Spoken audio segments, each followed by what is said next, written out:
भुजबळांना मंत्रिपदापासून दूर ठेवण्याची कारणं समोर आलेली आहेत। भुजबळांना डावलण्याची कारणं लोकशाही मराठीच्या हाती लागलेली आहेत। आपल्याच पक्षाच्या उमेदवारांविरोधात काम केल्याचा आरोप त्यांच्यावर आहे। तर भुजबळांना बळजबरीने मुलासाठी आमदारकी मिळवली होती अशी माहिती सूत्रांनी दिलेली आहे आणि त्या पार्श्वभूमीवर भुजबळ यांना मंत्रिपदापासून दूर ठेवल्याचं आता समोर आलेलं आहे। तर नेमकी काय कारणं आहेत भुजबळांना मंत्री न बनवण्यामागची ते आपण बघूयात ग्राफिक्सच्या माध्यमातून। भुजबळचे एक मोठे नेते आहेत, त्यांना आपल्याच पक्षाच्या उमेदवारांच्या विरोधामध्ये काम केल्यामुळे भुजबळांवर ही कारवाई एक प्रकारे असं म्हणता येईल। तर मुलासाठी बळजबरीने विधान परिषद आमदारकी पदरात पाडून घेतली असा आरोप त्यांच्यावर आहे आणि याशिवाय मुलाच्या आमदारकीसाठी भुजबळांनी बळजबरी वरिष्ठ नेत्यांना त्यांची ही भुजबळांची बळजबरी आवडली नाही अशी माहिती आहे। तर समीर भुजबळ यांनी पक्षाविरुद्ध जाऊन अपक्ष उमेदवारी अर्जही भरलेला होता शेजारच्या मतदारसंघामध्ये आणि भुजबळांना मंत्रिपद देऊ नका अशी नाशिकमधील आमदारांची विनंती होती अशी ही माहिती समोर आलेली आहे।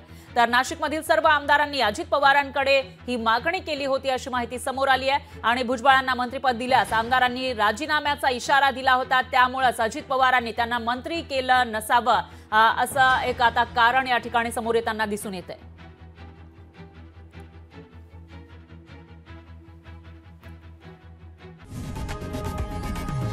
लोकशाही मराठी ऐका, पहा, जागरूक रहा।